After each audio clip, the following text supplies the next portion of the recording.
Hey folks, I just got back from riding Section 4 of the PA Wild's BDR-X. My bike's a filthy mess, I'm a filthy mess, and I did this trip solo, which some might say isn't such a good idea.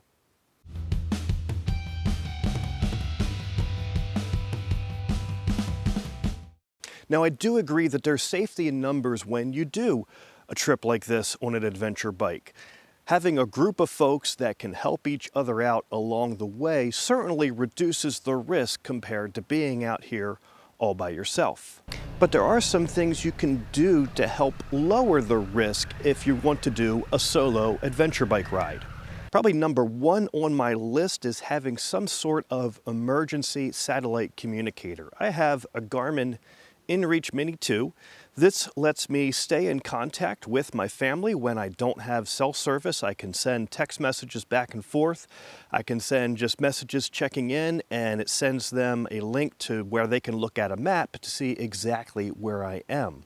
But the biggest feature is the SOS, where if I press this, it will notify Garmin that I need emergency services. It'll give them my location, and they will attempt to text me through the InReach to get the nature of my emergency, but in either case, they will know exactly where I am, and they will be able to relay that information to first responders in the area to come and find me. Now, if you are traveling alone, the key is to make sure that you keep this on you, right in a jacket pocket, strapped to a backpack, whatever the case may be, because if you have it in your tank bag or something like that, and you get into a crash and you come off the bike and you're laying somewhere maimed and injured, you don't want to have to crawl to wherever your bike happens to be to reach your emergency communication device.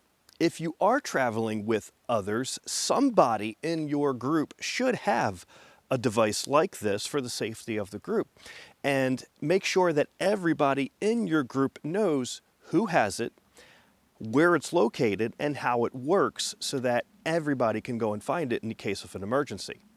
Number two on my list, and arguably it should probably be tied for number one, is a first aid kit, right? And make sure you have something that's more than just a basic boo-boo kit, as they're called. You know, we want more than just a couple of Band-Aids.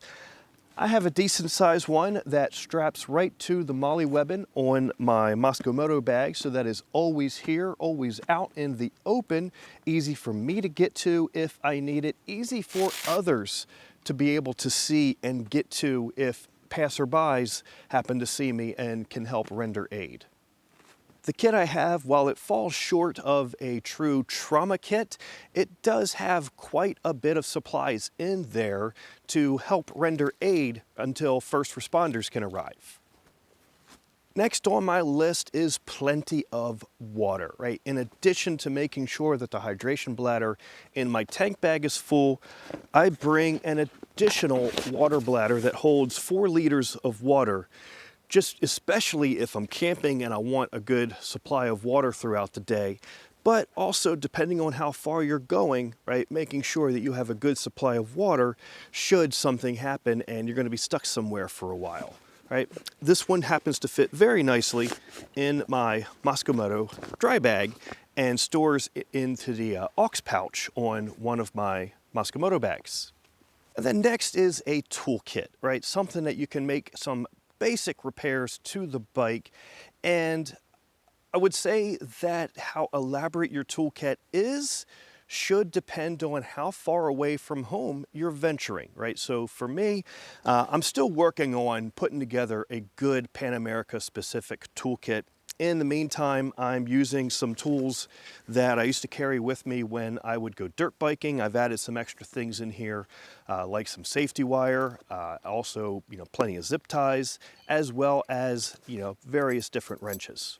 Especially make sure you have the wrenches that you need to tighten your mirrors if you happen to tip the bike over or smack into something that knocks a mirror loose, right? It's going to be very convenient if you have the right size wrench with you to tighten it back on there.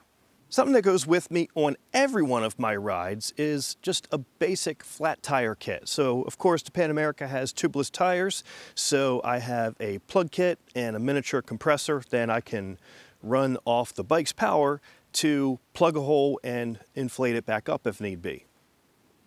Another tool that I've recently added to my kit for solo adventure rides like this is a Z-Drag recovery system. This one is made by Green Chili ADV, and it is just a series of straps and cam buckles that multiply your pulling force, so that way it makes it easier to either recover your motorcycle or move something out of the way on the trail.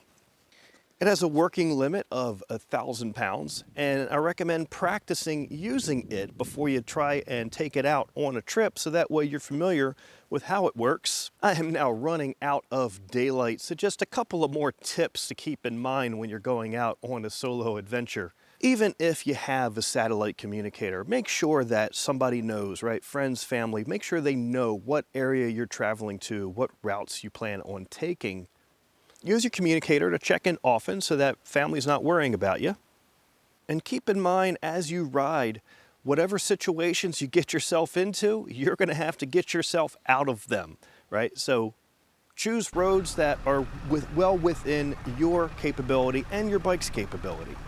Save those rutted, muddy Jeep trails for when you have some friends with you to help you out along the way. So I think I covered at least all I can think of. What tips do you folks have for when you're doing a solo adventure trip? Leave a comment below and let me know. Until next time, thanks for watching and ride safe.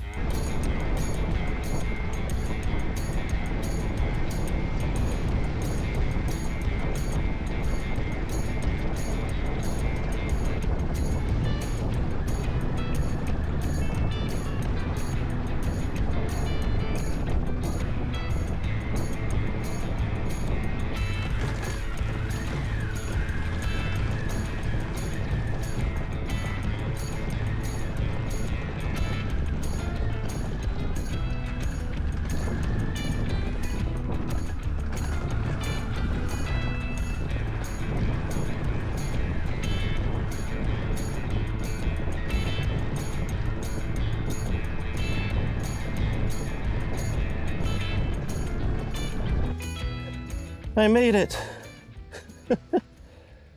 Whew, that was intense.